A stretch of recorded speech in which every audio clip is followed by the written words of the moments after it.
Welcome to the Columbus Metropolitan Club. Good to have you with us on another Wednesday afternoon forum. I am Matt Barnes, morning co-anchor at NBC4 today, also a very proud member of the Board of Trustees for CMC. Oh, that's not necessary. I'm not important here today. And speaking of sponsors, we have a few here we want to recognize as the sponsor of CMC's Optimal Health Series, the Ohio State University Wexner Medical Center, and Nationwide Children's Hospital. Thank you so much. And then the sponsors of today's forum, specifically Cardinal Health, Mount Carmel Health System, and Ohio Health, and to our partner, the Franklin County Board of Commissioners. Thank you all so much for being a sponsor today. And as always, we're grateful to the Center for Human Kindness at the Columbus Foundation and the Columbus Dispatch for presenting today's live stream, which is being carried on CMC's social media platforms. So let's thank all of our sponsors one more time for supporting today's sold-out forum. How about that? That's right, you all got in before we sold out, so you are really lucky to be here. We often tackle serious subjects here at CMC, and as Sophia mentioned earlier, no subject may be more important than today's. In Franklin County and across the United States, there are long-standing racial disparities in maternal and birth outcomes, but particularly between white and black women. As highlighted in the award-winning 2022 documentary film Aftershock, black mothers face 3 to 4 times the mortality risk compared to their white counterparts. So today we will focus in on this hidden epidemic in maternal health and highlight a way toward better and more equitable outcomes for all mothers. I'm excited to welcome today's esteemed speakers, Jatu Boikai, Maternity Services Nurse Manager with Mount Carmel Health System.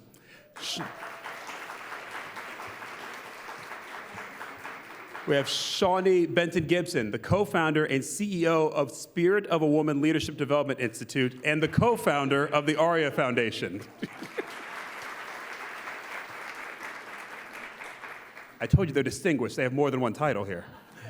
Jessica Roach, CEO and co-founder of Restoring Our Own Through Transformation, also known as Root.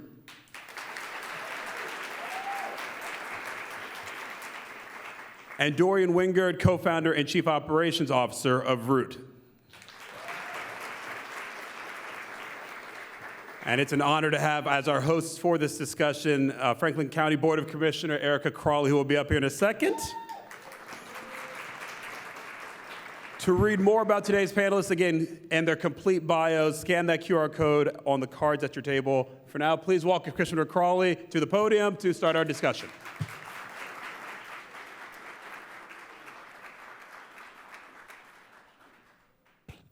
Good afternoon. Thank you, Matt, for that introduction. Thank you all for being here today, whether you're in person or online. It is an honor to be with you today and to lift up and continue to raise awareness about a subject that really isn't hidden. Even though Matt said it's hidden, I think it might be hidden for some of us in the community and different demographics, but especially for women of color or in particular black women and brown women, it's not a hidden issue. It is very much at the forefront of our minds. And so before we get into the panel, I just want to frame this conversation about how we even got here today. And so again, thank you to our host CMC for being willing to have this conversation as my colleagues and I brought this to CMC to raise awareness. And then as you know, later on this afternoon, we have a partnership with COSI. So I came to the board in 2021, but previous to me coming to the board in 2020, Franklin County Board of Commissioners declared racism as a public health crisis. And in doing so, we understood that one of the issues that was facing our community was maternal and infant mortality. That black and brown women or birthing people go into a healthcare system that doesn't treat everyone fairly and equitably, and wanted to put some real tangible solutions on the table to see how we can address it from a local perspective, given that the legislature had not moved. And I was in the legislature at the time, which is one of the reasons why I resigned from being a state representative to come to the county. As a commissioner, I ran for office to go to the state to talk about my own lived experience with having a traumatic pregnancy with my twins 19 years ago and then experiencing complications right after, about a week and a half later, where I could have lost my life, and I'll get into that a little bit later. And so I wanted to join a board that was already putting this at the forefront, and that my voice could just be added value to move the county forward and to save lives.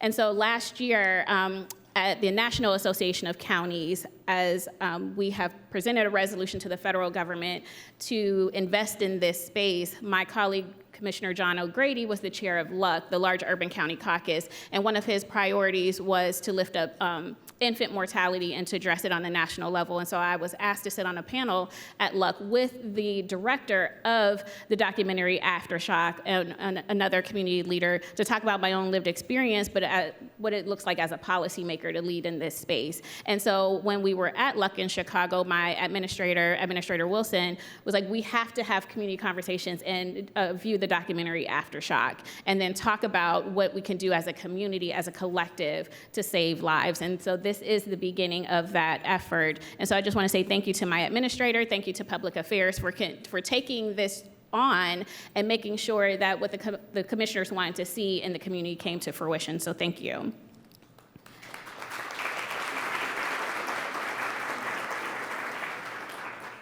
So as I turn it over to my panelists, if you could, I know Matt already did a quick introduction, but if you would be willing to talk about or just share briefly how you come into this space, what you bring to this conversation, and how you got into this work. So I'll start with you, Shawnee. All right, thank you so much. Greetings, everyone. I know you just ate lunch, many of you, but we're all still here breathing, and I see your eyeballs looking, so I know you're here. So greetings, everyone.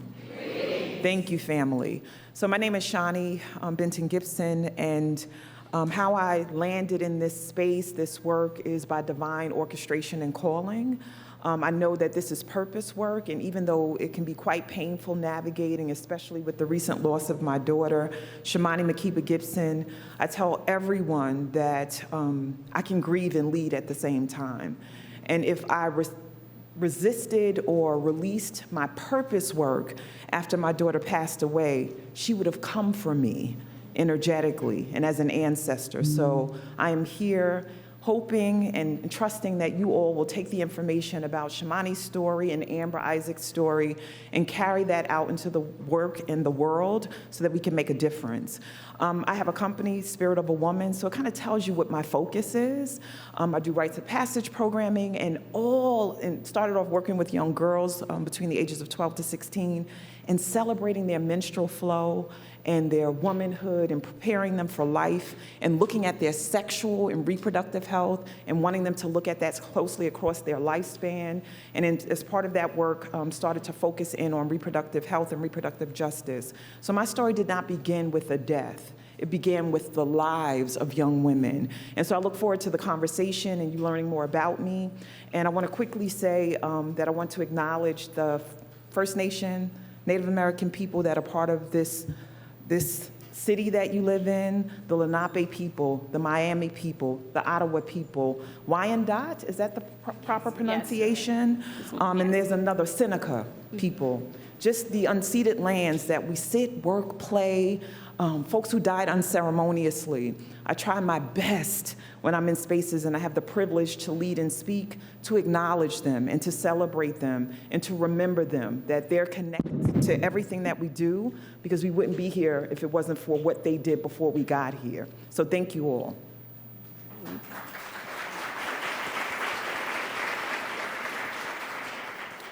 Good morning. My name is Jatu Boikai. I've been a nurse for about 12 years, and I am currently the nurse manager of labor and delivery and mother-infant at Mount Carmel, Grove City.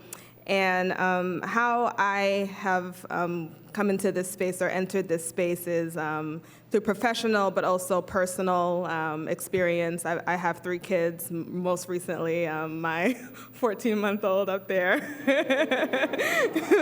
Little. That's my baby. And, with every pregnancy that I've had, just knowing the statistics that are out there, I've been terrified to to be pregnant. And so, being a labor and delivery nurse and knowing the statistics, it's getting harder and harder to, as a member of the healthcare field, it's getting harder and harder to say that I am proud to be a member of the healthcare field with what is happening and how we're failing Black women. Because a failure to Black women is a failure to humanity. Because if there's one word that I can use to describe Black women, if I was only allowed to use one word, it's humanity.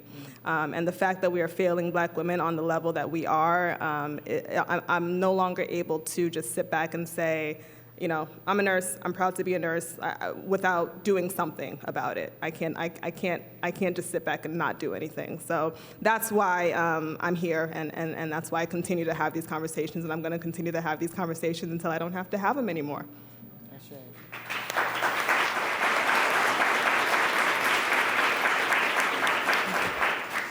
Jessica.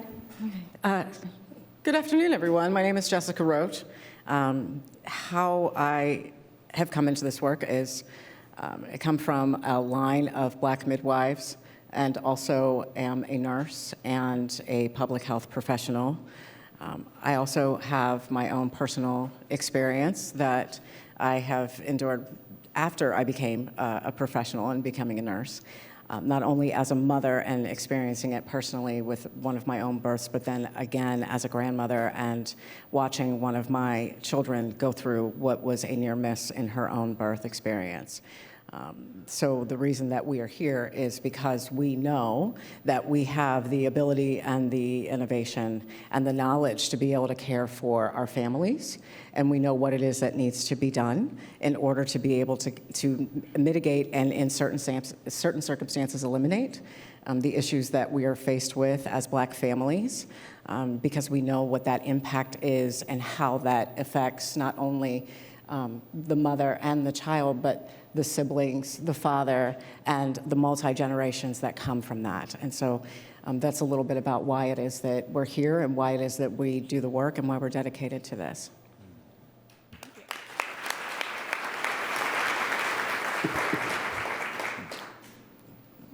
Dorian. Hi. That's always a good question because I don't know how to answer it. My background has always been in the juxtaposition of criminal justice policy, human services policy, and education policy. And even with that base in place, when Jessica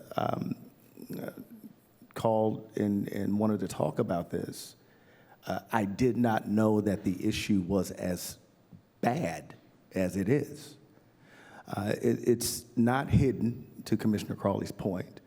It's never been hidden. We always have known that there has been a disproportionate impact upon Black families with regard to anything that happens in this country. So this is just one part of a whole canon of issues that Black families face in Black communities across the country. But when we had our conversation about it, it became clear that the providence that led us to that conversation required that we do what we do the way that we do it. So we contextualize our work in Black family because that's what it's about. And as we do that, we understand the need to help to re-empower community in that way. But the epidemic of Black infant and maternal mortality is real, it's obvious, it's all throughout this city, even if the city doesn't act like it is. It is. We see it every day, we deal with it every day. So the motivation to be in this work was not necessarily something that I think we voluntarily did. It was revealed that we needed to do it in the most unapologetic way that we can do it, and that's what we've done.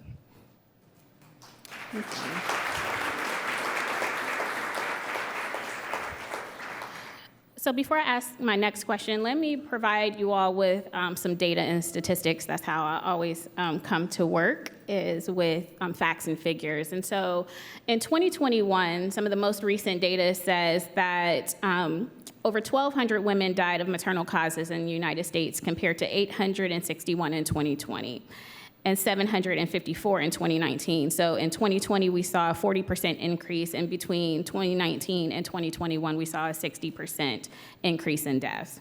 The maternal mortality rate for 2021 was 32.9 deaths per 100,000 live births, compared with a rate of 23.8 in 2020 and 20.1 in 2019.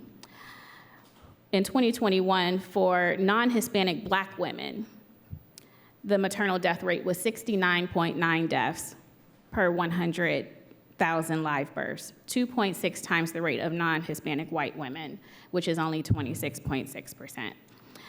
In Ohio, in the most recent data, which is outdated, which is insufficient, and everybody should be angry about that because we need the data to understand the direct and indirect causes. But in the most recent data, we knew that Black women made up 17% of the births, but made up 34% of the deaths. And out of all pregnancy-related deaths, no matter what the race was, 57% were deemed to be preventable. Just yesterday, the CDC reported that about 1 in 5 women were mistreated while receiving maternity care, and nearly a third faced discrimination, according to the CDC. 30% of Black and Hispanic mothers reported mistreatment, and 40% reported discrimination.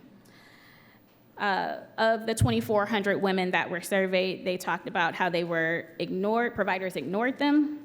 They were refused requests for help, or took an unreasonable amount of time to respond to their requests for help. Nearly 7% of women, 1 in 15, said that they were shouted at or scolded by doctors, and nearly 4% were threatened by their healthcare providers. And I can go on and on, so you can Google the most recent report from the CDC. And so as I turn to my panelists, and I'll start with you, Shawnee, if you don't mind speaking about your experience with your daughter and what happened that surrounded her untimely death. Sure. I'm curious about the space and who's actually seen Aftershock, the documentary. And this is not me taking notes and judging you. It's just to get a gauge on what you know and what you don't know. So if you could raise your hand if you've seen the documentary already. Thank you so much. So for those of you who have seen it, this will serve as a reminder, and for those of you who are not, just to catch you up to the story and what has me be here now.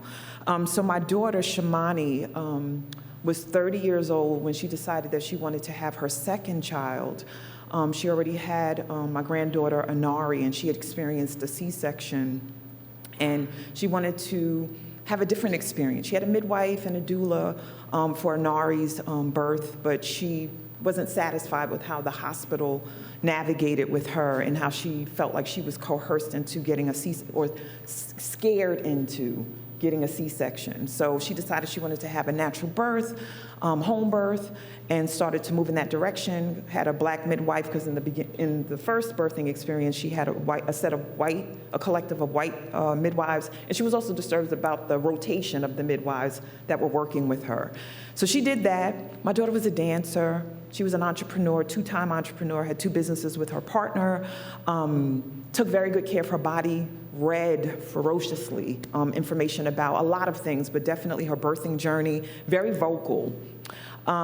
When she went into labor at her home, it abruptly stopped, and she inquired about what to do with her midwife and was told that if her labor didn't start up again, that she should go to the hospital, and she did.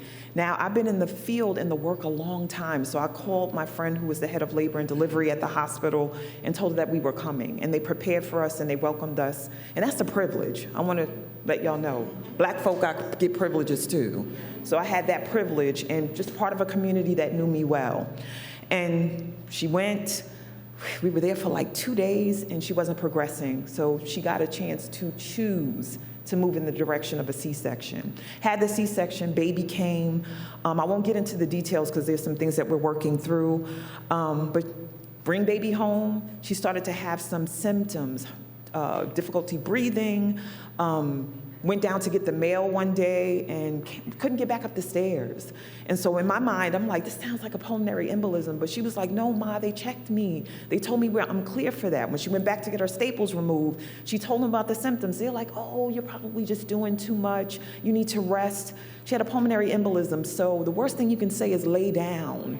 Right, so she was told that. Our family rallied, we made food, we did all the things, and then I went to visit her, and we had some other family members there, and she went into medical distress. So I watched my daughter smiling, happy. She was a foodie. Who are the other foodies in here? Eating food, talking, laughing. Are you a foodie too? And then all of a sudden it shifted, and she went into shock. And we went into action to address it. I won't get into all the details because we want to hear from the other panelists, but my daughter died within 15 hours of that first experience of the crisis.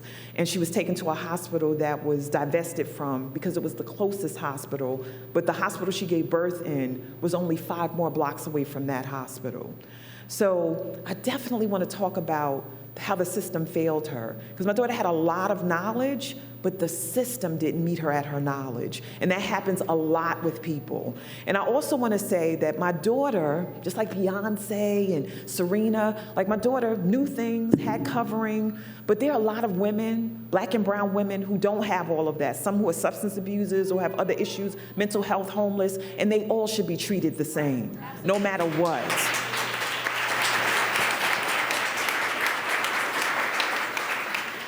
Thank you for that. And I will go to Jatu to talk about equity, the barriers to equity and systems change that you see in your field and where you work. But I appreciate you teeing that question up for Jatu because for me, when I went to the hospital experiencing complications, I was talking about how I was having extreme pain, and I just sat there for 8 to 10 hours in the emergency room for them to say, you know, you're collecting blood in your pelvis, go home, take some over-the-counter medicine, you'll be okay. It'll dissipate over time, right? And so, you know, similar to your daughter, that's hemorrhaging, right? And that's how people die. And they just say, go home, lay down, take some over-the-counter medicine. And so as you are a nurse and you are seeing people who look like me and Shawnee's daughter and trying to change this in this field, what barriers do you see in your work to equity and systems change to be able to make a difference? Well, obviously, the biggest barriers is there's just not enough of us at the bedside. And, you know, when I told Shawnee I couldn't watch the movie when it first premiered because I was pregnant, and I just didn't want to traumatize myself like that. So I recently watched the movie. And after I watched it, one of the most impactful parts for me was there's a midwife in New York that they interviewed, and she was talking about the history of midwifery and how it was essentially, it started as, you know, Black slave women delivering all the babies, and how that was, it was deemed to be, Black women had too much control because they had, they knew the ins and outs of these women's bodies, and that was way too much control to have, so we're gonna take that away.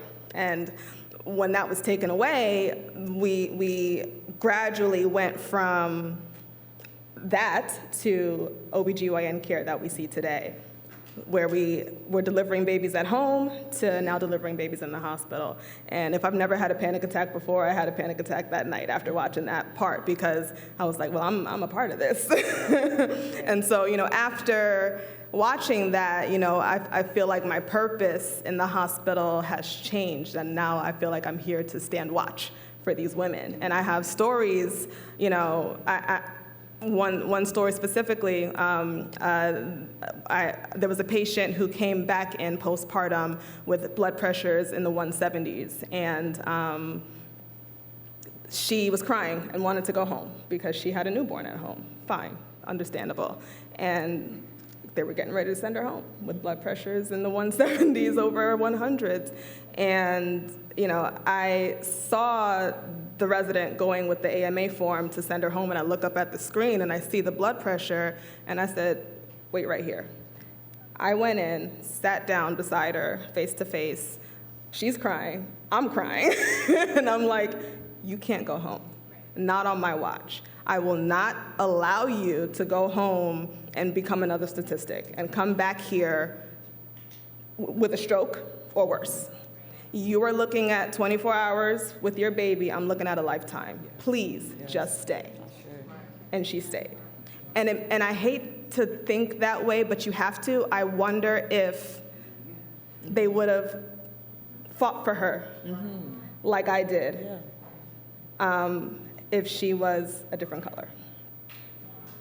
And it makes me really sad. So that's why my goal, my mission has been since I started, because I was the only black nurse on my unit, on the unit that I managed when I first started. I've hired, and I'm counting, I've hired 20 black people in the past 3 years. and I'm continuing that. My mission is to bring black nurses back to the bedside, because we have to stay and watch for each other. We have to, so. Thank you for that. We know, statistics show that when women of color or black women have healthcare providers that look like them, whether it's an OB, GYN, a nurse, midwife, or doula, that birth outcomes increase and positively, significantly. So that's real. So thank you for all the hiring that you're doing on this space. So I'll go to Jessica and Dorian, and same question, but if you can come from a different perspective, just because, one, Jessica, you're a practitioner in this space, but you also lead an organization, right, that requires funding to continue to do this work. And so for Jessica and Dorian, what are the barriers to equity and systems change that you are seeing from a practitioner perspective, but also a leader of an organization? Quickly, so I know, and we'll talk about it later too after the documentary, but you come from a different perspective. So some of the barriers that, it's just a difficult question to answer in that way. Because there's a significant amount of issues when it comes to being able to receive funding, especially when you are considered, quote unquote, a community-based organization, even though that's where really the work is, because we are part of the community, and that's part of the story that gets lost. You can say that you're a community-based organization, but if you don't have people within your organization that are actually of the community, you're not. You're simply using a title. And so for us, it becomes challenging because, one, there is still this chasm when it comes to what are PWIs, or those institutions that are considered to be the experts, and them receiving the funding, and then them being charged with the responsibility of saying, well, we'll give you this funding, but you have to be able to work with these community-based organizations. But that's where it stops in most of those places. So the onus and the responsibility is left upon the funder to decide who it is that they're going to partner with. And when you have organizations like ours that are very, very outspoken and very clear about what the issues are and the true definition of equity, don't look at me like that, I'm trying to be serious. But it's very real, because when you have organizations like ours that are very specific and very unapologetic and are very clear about what is needed, our organizations will often get passed over so that you can work with other organizations that will be a little bit more amenable and maybe not as quote unquote aggressive. I'm sure that we've all heard that in the room at some point, just simply advocating for yourself makes you aggressive. And so it becomes a challenge, because the people that are doing the work deserve fair and equitable pay, and we throw those terms around, but it has to actually be acknowledged. If we're charged with taking care of our families in this way, we have to make sure that our folks and our employees and our staff are taken care of as well. It's one of the other issues that comes up, and when we talk about fair and equitable treatment in regards to funding, and then I'll stop, is that it's not ever considered, and it's not part of the explanation or understanding of the work that we do, is that we are charged with having to fill the gaps. It's not something that we necessarily asked for, but it is something that we have to step into, because we know that this is not just a linear issue. It requires looking at it from a 360-degree angle. So even if we have families that were able to access applications for resources, or they get approval for resources, there's often gaps that happen that will leave our families very vulnerable. And so we have to fill those, but they're not technically a line item for us. That's right. And so it's this ongoing issue with not respecting and valuing the work that community-based organizations, and as a practitioner, what I see and what we know, that has to, all the things that have to be addressed, because it can't just be about somebody's blood pressure. It's about what's happening at home and how are they going to be managed, and you know that, right? It also has to be about trying to protect the practitioners that are on the floor that are just the onlys, and making sure that they're protected while they're trying to advocate, while they're trying to take care of our families, and then also being really clear that you can't just, you can't provide favoritism. Everybody deserves that same care. And you have to have the funding in order to be able to step into those spaces to provide the advocacy, the health care, the policy, the work. All I'll do is add to that. Systemic and institutional racism is real. It's real. It permeates every structure, every system that we have in the state and in this country. So let's start there, because I have difficulty talking with people who don't get that. Secondly, obstetric racism is real. There's not one hospital system in this city that doesn't practice it. Not one. Not one is exempt. And after that, funding inequity is a major issue in this city. Jessica just spoke to that. It's very difficult to address the equity conversation or question if folks aren't invested in really doing it. Because if we're really having an equity conversation, your bank account looks different. What type of jobs you have access to look different. Where you live looks different. The type of care you get looks different if we're really having an equitable conversation. Unfortunately, a lot of systems don't really want to have that conversation. They want to do implicit bias training and then check the box and move on, which we refuse to do because it doesn't work. They want to just do a little information session or a lunch and learn or do these other types of things as if they're effective. They're not. I can't legislate morality. I can't change policy to take ethics. I can't do anything to compel a person to be human. That's not what we can do. But what we can do is address the issue in the way that we're addressing it, call it out every time we see it. Jessica mentioned it. Root is an organization that has been able since 2017 to maintain a 0% infant mortality rate and a 0% maternal mortality rate. Okay? There's a reason why, and we don't know what it is, but there's a reason why most folks in this room don't know that. We don't understand what that reason is, but there's a reason for it.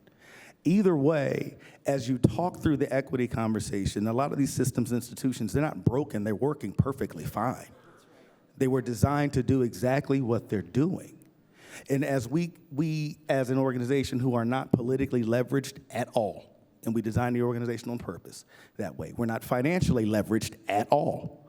So we're able to be that voice that disrupts the conversation a lot of times in these spaces. But the point here is, if we're really focused on addressing these issues, all it takes is for us to just stand up and say, we're going to fix it. That's it.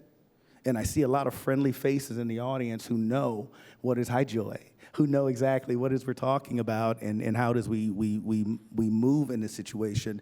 I see my friend Dr. Malello out there, who is also a partner of Root with our work with Ohio Health. He gets it. I'm putting you on Front Street, Jason, so you better stay with it.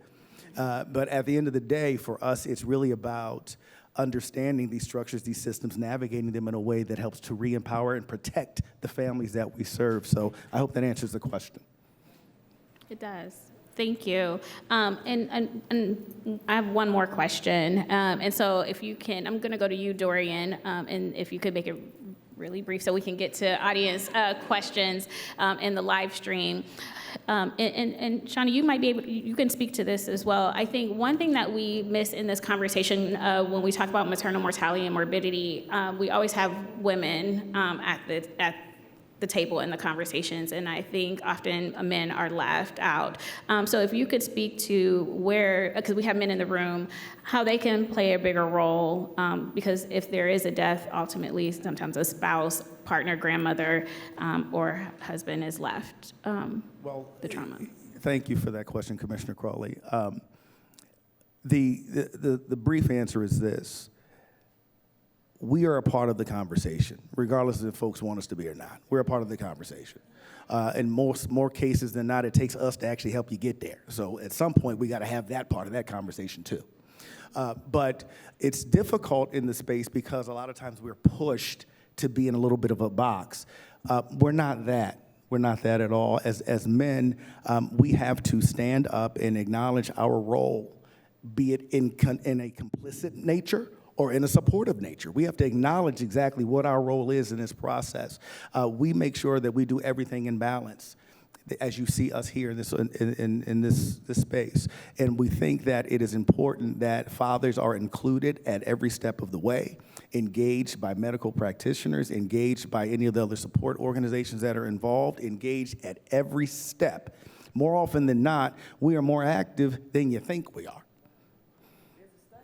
CDC did a study on that, exactly. Absolutely. Yes, ma'am. I feel like I think we're at a point that if we are going to talk about the broken families that are created by state-sanctioned slavery, AKA incarceration, mass incarceration, we now have to start discussing the broken families that are created by maternal deaths, because we're doing that too. Yes. And were you complete? Okay, I want to make sure. So if you've seen the film, you know that there's a bromance in the film, right? I'm so deliberate about the words. My son-in-law, my son-in-love, Omari Maynard, and Bruce McIntyre, who both lost their partners, are in the film, and you see Black love coming from men toward one another. And you see men who are committed to their partners, very present for the birthing experience, present at the appointments, asking questions, doing research, being engaged, shedding tears for the loss, shedding tears for their children who no longer have their moms available to touch, feel, connect, co-create with their children and the partnership. So this is a big piece for the ARIAH Foundation. This is a big piece for my life. One of the things that I talk about a lot is the triplets. And some of you have seen me speak before, you may know what I'm about to say. White supremacy culture, patriarchy/misogyny, and capitalism are killing us. All of us, but Black and brown folks in particular.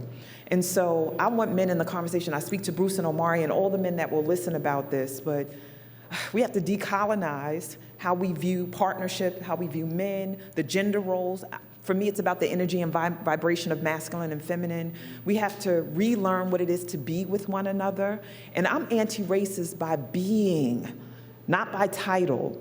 I'm anti-patriarchal by being, not by title. I have to decolonize my mind and how I show up as a patriarch, as a white supremacist, as a capitalist in spaces, because I've been taught that. I'm 54, soon to be 55, and I've been indoctrinated to celebrate titles and authority and experience and what the world says is competence. So we definitely need men in the conversation, but we need men who are willing to do the work around how patriarchy and misogyny impact how they even show up in birthing spaces with women. I'll say this really quickly. My former partner was upset because I couldn't breastfeed our son. He didn't get that you just don't whip it out and pop, presto, it just happens, right?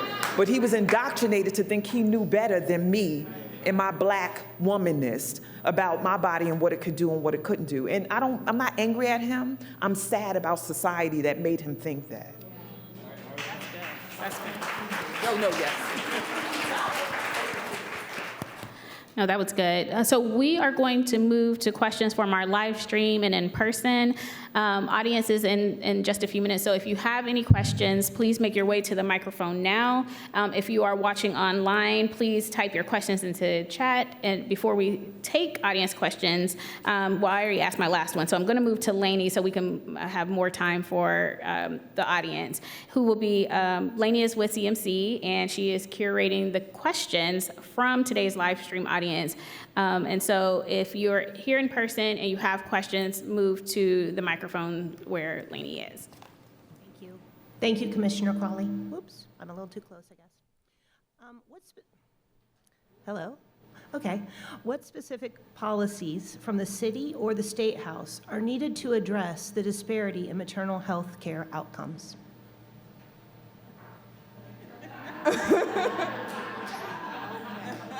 Okay, So Dorian and Jessica, if you want to speak briefly to the work very briefly to the work that we have done at the State House. But then I also want to talk to Jatu from a practitioner perspective. What would you like to see as well?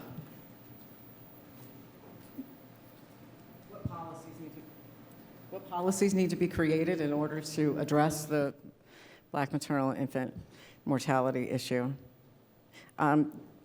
The policies that need to be created actually need to be honest and speak to humanity, per what my partner just discussed.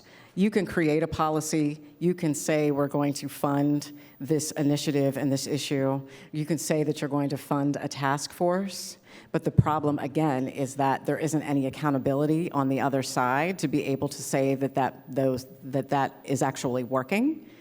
That you have to have a structure that says you have these measurables, because if you're asking for outcomes, then you have to have measurables that say that it actually works. Policies have to be created that very specifically state funding and programs need to be spearheaded and go to those organizations that have proven and shown that they are able to do the work to address the concern and the issue.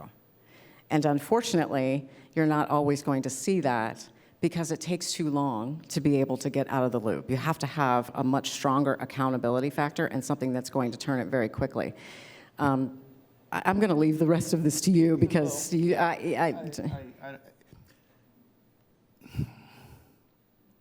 Yeah, pray for me. The type of policies from the state and even local levels that need to be passed are reflective of everything, should be reflective of everything Jessica just said. Recently, we just saw that a Medicaid doula reimbursement bill was passed at the State House. And while we were advocates of that being done, the bill that originated through Representative Crawley was not the same bill that got passed.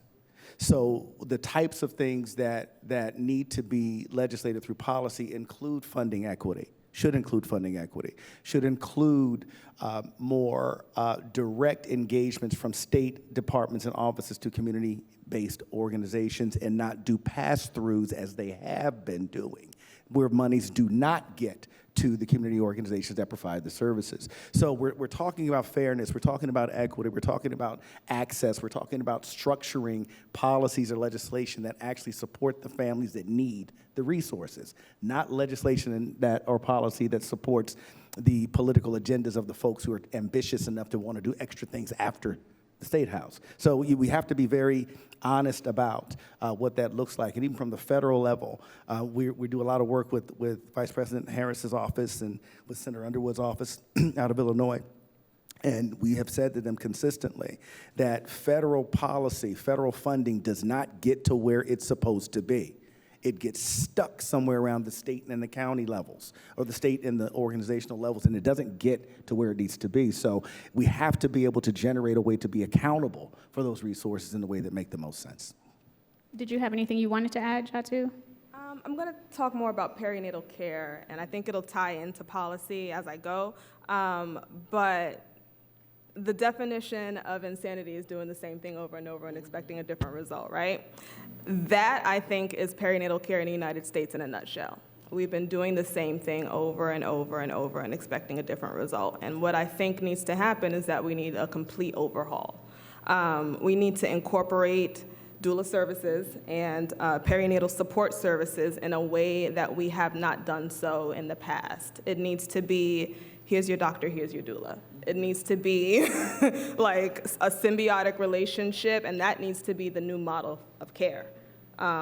It's the only way, in my opinion. Real quick, and it's not cheap. You can't fix it on the cheap. This is not cheap. And that's a lot of times what policy makers try to do in terms of mitigating fiscal impact. But this is not a cheap fix. We also need to expand the perinatal period. Yes. 1 year. 1 year postpartum is what we're looking at. Even further, honestly, I have a 14-month-old, and sometimes I'm like, am I still at risk? I'll get a headache sometimes, and I'm like, am I still at risk? So it's just, go ahead. alignment with what you're saying. What we haven't named in this space, or who we haven't named, is the midwives with intentionality. So integrating midwifery care. In New York, a midwife can't lead a birth center. She can't. Or they can't, because not all midwives identify as women. I'd stand corrected. And I'm like, what? So it's just not honored and respected. And the thing to align with what Jatu just said, there's a saying that we now have taken up is that postpartum is forever. I'm still impacted by the 3 babies I had. I don't know about y'all. I'm still trying to find my mind from the 3 babies that I had. So, right, for real. So postpartum is forever, y'all. Postpartum is forever. And so I know we have a question right in the back, but I would just want to say to what Dorian said about the doula legislation, that was line item vetoed by the governor, so we don't have that policy. And so there is a call to action that when legislation is introduced, everybody in here can go to the State House and provide testimony. And so we have a question from the audience member. So until there's that policy that really helps dictate when we're looking at the healthcare system, I timely in the last week had heard a podcast, I think it was Racism in Healthcare, that called out the root of a lot of this discrepancy in maternal health, but across the board, and Black individuals that are patients that they experience more pain, or being able to be overlooked because of the thought of how pain is felt in different individuals of color versus none. And so with that, Jatu, if you could, do you have any, is there movement? Has there been anything that is, versus you hiring, how you've been hiring to have those face-to-face and likeness in conversations? Is there anything that you're seeing in the healthcare system that is dictating it? As of right now, no, I'll be honest with you. I will tell you, when I was pregnant with my second, I was offered Tylenol while I was in full-blown labor. So, yeah, that was 2 years ago. Yeah. So I wish that I had an answer for you. I really do, but I don't. Other than like I said earlier, standing guard for each other. We just no, I don't have an answer for you. I'm sorry. If I could just one moment. COVID-19 has introduced additional challenges to maternal health. How has the pandemic exacerbated existing disparities, and what steps have been taken to provide adequate support to expectant Black mothers during this time? No, it's fine. I think I got it now. Thank you. I wanted to add very quickly, jumping back to add to what it is that you said, because it is one of the reasons why I no longer work on the floor, because of the stress levels that come from having to do that. And so one of the things that we're dedicated to as an organization is making sure that we can support, in particular, Black practitioners that are working on the floor, to be able to make sure that they're able to provide the care that they need to inside of the systems where they may be having challenges with being able to have that voice. And as far as the system change, it does have a great deal to do with having that external advocate, because we will call in a minute and say, we need X, Y, and Z taken a look at because something has been overlooked. And make sure that we are addressing those very specific stereotypes and misnomers about us as Black people, because you don't get to make that judgment. It's not based upon any medical evidence whatsoever. And we will take the time to break it down for you while you're treating our patient actively in the hospital at that moment. Right. Regarding COVID and the pandemic, how is it negatively impacted? COVID and the pandemic had a significant negative impact for reasons that most folks don't want to talk about. One of them was because it was ultimately an opportunity to be able to control the birthing space and care that was being given within the hospital, because nobody knew what was going on, so it gave an opportunity to be able to lock down and make the policies and say that we were going to do exactly what we wanted to do, regardless of what the family wanted or needed. So it caused a significant separation. It actually caused significant medical, it caused the only fetal loss that we have ever had, because of not being able to have a patient be able to go into the hospital and then have anyone admitted with her because her husband was working out of state. So we did see that there was an increase in that. We also saw that there was a significant increase in cesarean section. We saw a significant increase in inductions. And all of that had to do with paranoia versus actual medical evidence, which created a lifetime and long-term issues. What we see from a physiological perspective is that there are some issues that come up in regards to the pandemic and normal physiological development issues sometimes with infection, but not to the place of needing to separate mom and baby or family. And so when we take a look at this overall and when we start looking back at it, we're really going to see what those negative impacts were had a great deal to do with the rush to intervention versus actual study of what could be and what may not be. We also saw an increase in families who needed support with other life domain areas. So we saw an increase with families who needed food supports, transportation supports, diaper supports, or all those other kind of supports that we ended up having to provide because other folks either couldn't in a timely manner or just didn't for whatever reason. And it was to Jessica's point earlier, we don't have a line item budget for those things. So we're taking money from, what's that adage, you robbing Peter to pay Paul? Or robbing Rashawn to pay Malik. That's what we were doing in our organization, and that still has continued. I see we have a question from an audience member. Yes, thank you. Appreciate what you're doing here and bringing to the forefront what's going on, but I do have a question concerning fetal mortality. It seems as if either you're clumping in with infant mortality or it's not something being discussed because the numbers for fetal mortality are as alarming as infant and maternal. And the numbers for disparity are just as imbalanced. And so can you speak to the fact that there is a difference, Jatu, as far as fetal mortality, different than maternal or infant, because I think many people don't even understand the context. I didn't understand it until our youngest daughter. By the way, she is a anchor on NBC4, so at 4 o'clock to 5 o'clock every afternoon here in Columbus. Did I do that right, Matt? Matt, did I do that right? Okay, just checking. But she is the one who had the stillbirth in October 2021. And I didn't know anything about infant, maternal, or fetal mortality until we went through this. And as a grandparent, hardest thing, and as a man, the hardest thing to do was, how do I fix this for my little girl? And so please speak to fetal mortality and bring that to the forefront if you could, and just share any thoughts that you have on that. Thank you. Absolutely.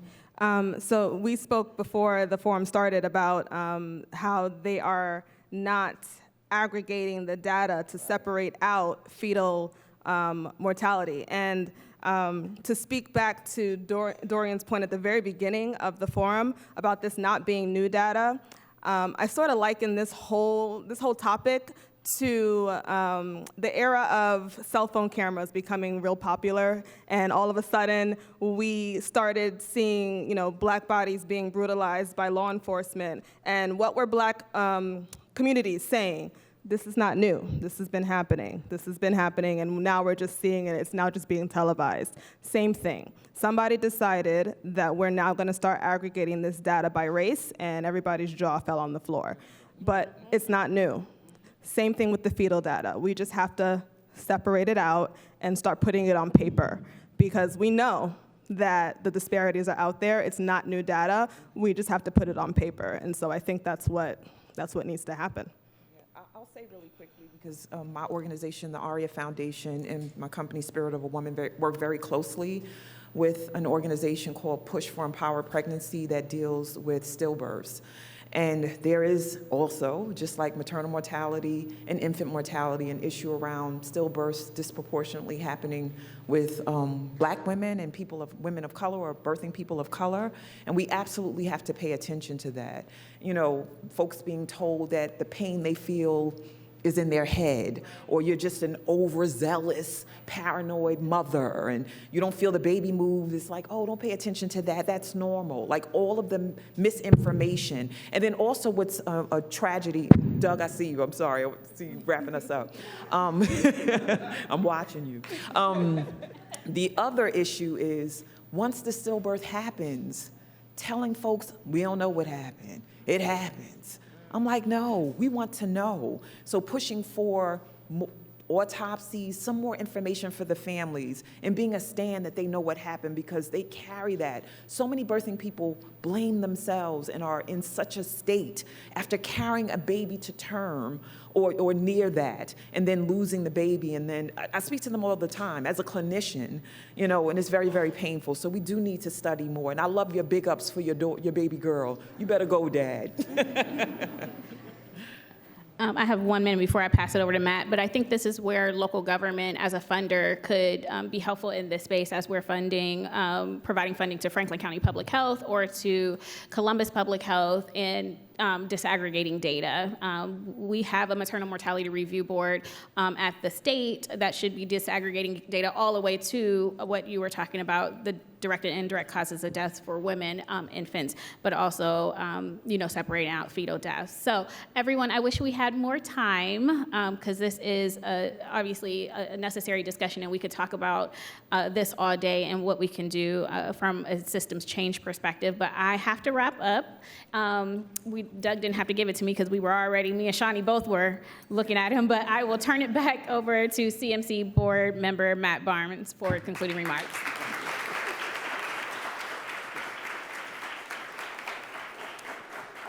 Thank you, Commissioner. I want to remind you all again to check out the flyer that's right there on you can RSVP to see Aftershock today at COSI.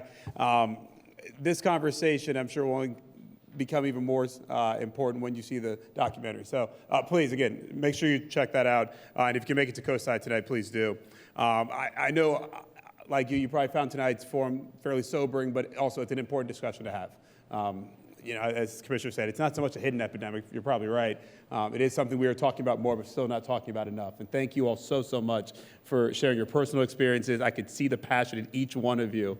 And just thank you for everything you're doing to help fix this problem, because it has to end.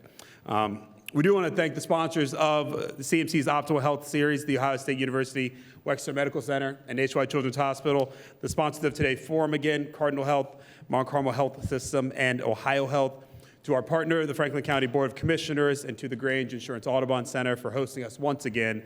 And of course, grateful to all of our virtual seat patrons and the Center for Human Kindness at the Columbus Foundation and the Columbus Dispatch for supporting today's live stream. Once again, special appreciation to our speakers, Jatu Boikai, Shawnee, Benton-Gibson, Jessica Roach, Dorian Wingard, and our host, Commissioner Crawley. Big round of applause. Thank you for them.